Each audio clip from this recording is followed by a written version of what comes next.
It's easy for us to make judgments about people when we don't have all the information. I remember a few years ago, I was at a grocery store in Picton, and there was a person who had a particular parking job that said a lot about who they were. The parking lot was relatively full, but there were some spaces on the far side. But there was a person who had parked a car. It was a sports car with a racing stripe up the end. Not in a parking spot, but beside parking spots in the lane between the parking and the door, making a new parking spot for himself that was better than everybody else's parking spot. And I saw this, and I made some assumptions about the kind of person who did that. Probably a man, probably young, probably a person with a sense of entitlement, a person who was reckless and narcissistic. Now, that may be true. That's probably why I had those impressions, because those things tend to correlate with those types of behaviors. But I don't know that for sure. And if I happened to meet the person who drove this car, that person would have to start, not from zero, but from negative whatever. They'd have to convince me that the things that I already believe about them aren't in fact true. Now, we go through our lives making assumptions about people, being prejudiced about them, and we are also subject to prejudices. Christians, rightly or wrongly, in our culture are viewed by other people in a certain way. We're often seen as judgmental or hypocritical, sometimes even racist. And these critiques have a basis in fact. After all, there have been plenty of Christians who've behaved in these ways over the years. And so when people find out that I'm a Christian, their behavior towards me might be more about the kind of person they believe Christians to be, rather than who I am. This is unfortunate when it happens to us, but it happened to Jesus as well. In Luke chapter 9, 51 to 56, we read such a story. As the time drew near for him to ascend to heaven, Jesus resolutely set out for Jerusalem. He sent messengers ahead to a Samaritan village to prepare for his arrival. But the people of the village did not welcome Jesus because he was on his way to Jerusalem. When James and John saw this, they said to Jesus, "Lord, should we call down fire from heaven to burn them up?" But Jesus turned and rebuked them. So they went to another village. Now, Jesus has been received by Samaritans in the past. In John chapter 4, for example, we see Jesus and the woman at the well at a Samaritan town called Sychar. Now there, the people ask Jesus to stay for several days, and he heals and he teaches. They have a positive experience, but this time it seems like the people aren't interested in seeing Jesus at all. Why is that? Well, Jesus is on his way to Jerusalem for Passover. Of course, he's not actually going to celebrate Passover. He's going to become the Passover lamb. But in the minds of the people who see him, when it's announced that this guy is coming through, but he's headed to Jerusalem, he's no longer a traveling miracle worker and teacher. He's just one more Jewish religious pilgrim. And so all the prejudices that the Samaritans have about religious Jews come to the surface. There's a lot of bad blood. So I'm going to have to explain a little bit of history. Originally, Israel's one country, of course, but that country breaks into two after the death of King Solomon. In the south, the country takes the name Judah with its capital in Jerusalem. In the north, it becomes Israel with its capital in Samaria. The Assyrian Empire takes almost all of the people out of Israel and deports them to other parts of their empire and replaces them with other people they've deported from parts of their empire. And so those people intermarry with the people who are left in Israel. And their religions mix as well. The people in Samaria then practice the worship of Yahweh alongside other pagan religious practices.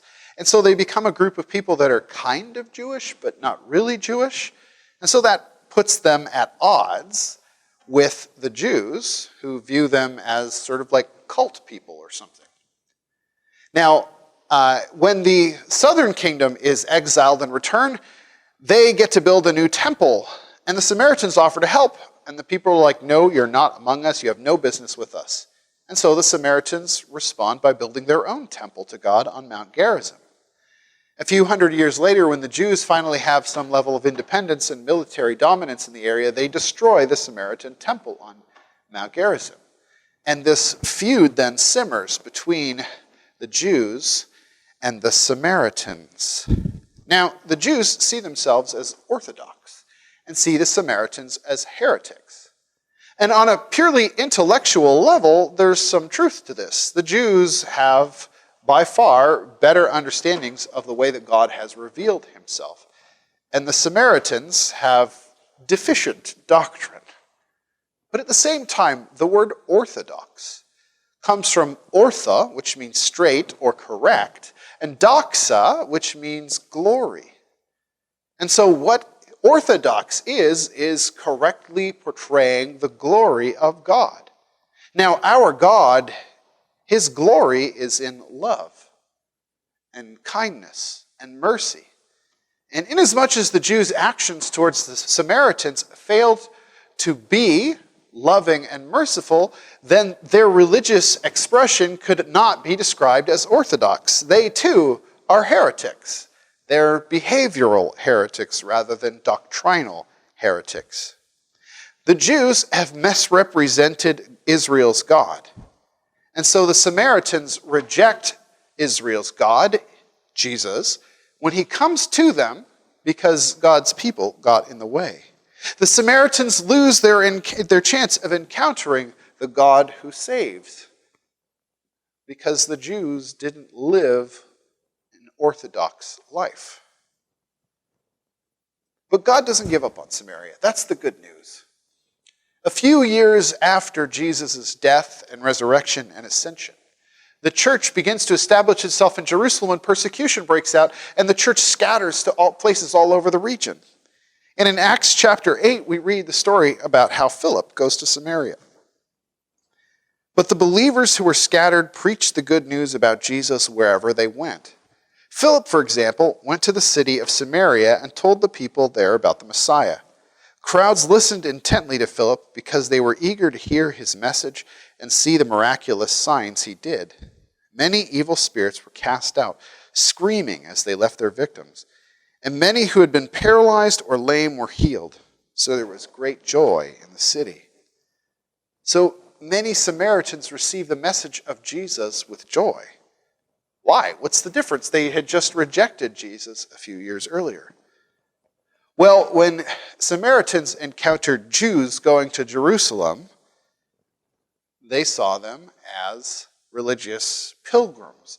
They saw them as people who were passing through, not happily, but regretfully, trying to get from one place to another that didn't care about them at all.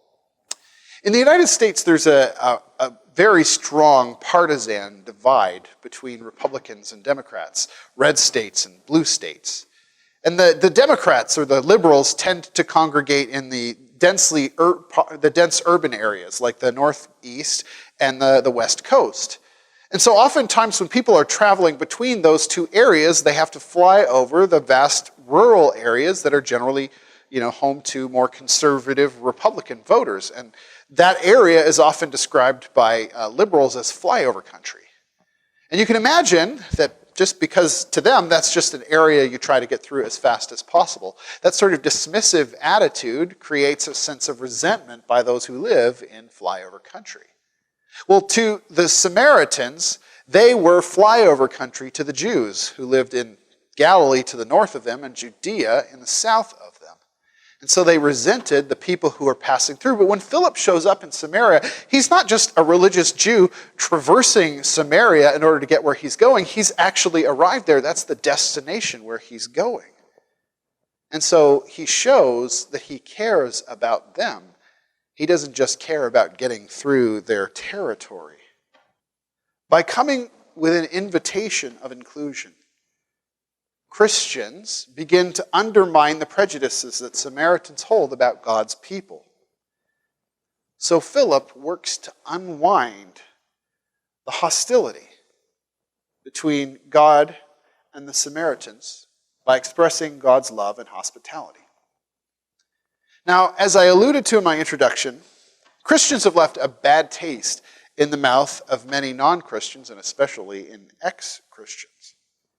They see our attempts to seek and hold power, often through dishonest means, as contrary to Jesus, who tells us that power is found in weakness. They see our contempt for them as galling, because Jesus tells us that we are supposed to love our enemies. They see us claim to be morally better because of the things we believe in our head, but those beliefs don't often translate into concrete differences in the way that we live. They see us failing to make the church a welcoming place for people who look different than we do. And they rightly pick up on the fact that many Christians would rather see them judged than saved. As with the Samaritans, we risk seeing a rejection of God by people not because of who he is, but because of how we've misrepresented him. As Paul says to the Romans, "You're so proud of knowing the law, but you dishonor God in breaking it. No wonder the scriptures say that the Gentiles blaspheme the name of God because of you." Now, in his context, Paul is saying that those who believe they're better because they have the law end up looking worse. And it's not exactly the same context, but the same charge could be leveled against the church.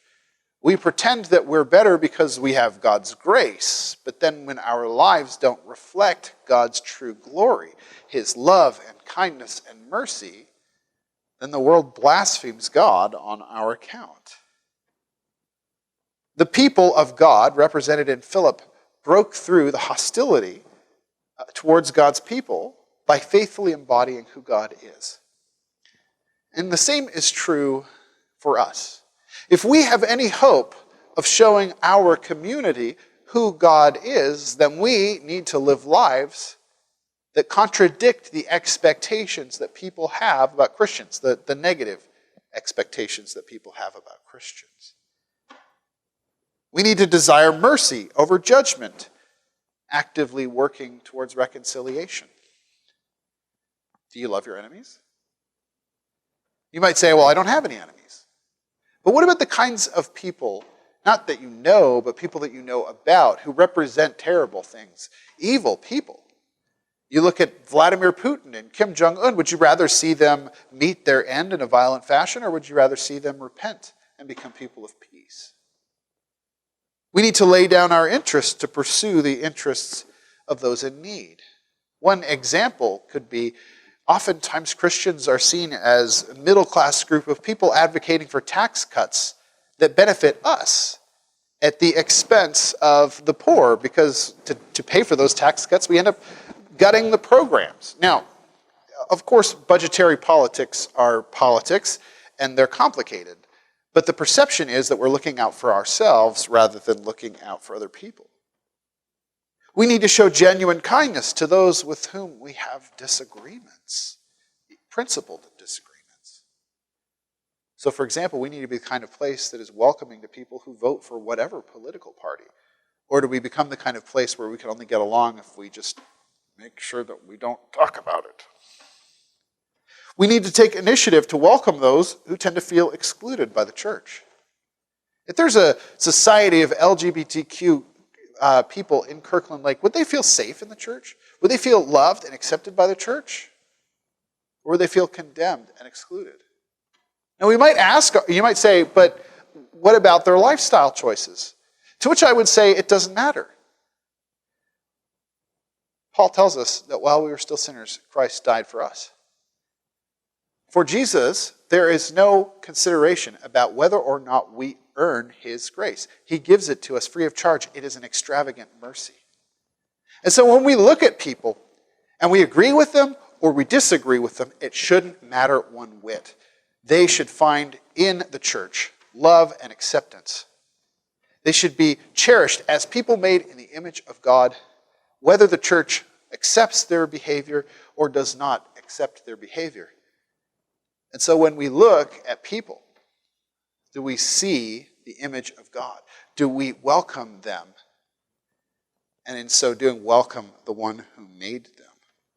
If the church reflects the crazy hospitality of the God of love and mercy, we expose the lie that the world believes about God. And people have an opportunity to respond to God as he is, rather than as he has been misrepresented. Let me give you an analogy. It's going to be a little bit shallow, but it's an analogy, so don't go too far with it. But imagine there is a wonderful prince. He is kind and wise and generous and loving. And he's standing in his palace looking out the window, and he sees a woman at a distance who is a beautiful young maiden that he wants to marry. He's smitten with her and sends a servant. Hey, go find that woman over there and ask her for her hand in marriage. And so the servant says, sure, I'll go. And the servant goes down and he sees that woman and says, yeah, the prince wants to marry you. And then he happens to behave in ways that are petty and rude and violent and judgmental. And the would-be princess says, well, what's the prince like? Oh, he's like me, says the servant. And the princess says, well, would-be princess says, as much as I would like to be princess and queen, I don't think I want to marry a person like that. Now the object of the prince's desire has rejected the prince, not because of who the prince is, but because of who the prince's servant is, how he has misrepresented the prince. And in the same way, when we behave in judgmental, petty, hypocritical, tribal, or self-interested ways, we are miscommunicating about the prince to the object of the prince's desire. Now, we can't change the way that the world at large sees the church, but we can change the way that individuals with whom we come into contact see Christians by behaving in ways that are inconsistent with the negative expectations that they have about Christians. And that's the way that God saves the world, not en masse, but one person at a time. Encountering in the life of a person whose life is animated by the Spirit, the God of love. And so let the Spirit animate our lives. Let Him transform us and change us into the kinds of people whose lives together reflect the glory of our God. And when we do, then people can respond to God as He is, not as we have misrepresented Him. So let us be God's people. Let them see Him when they look at us.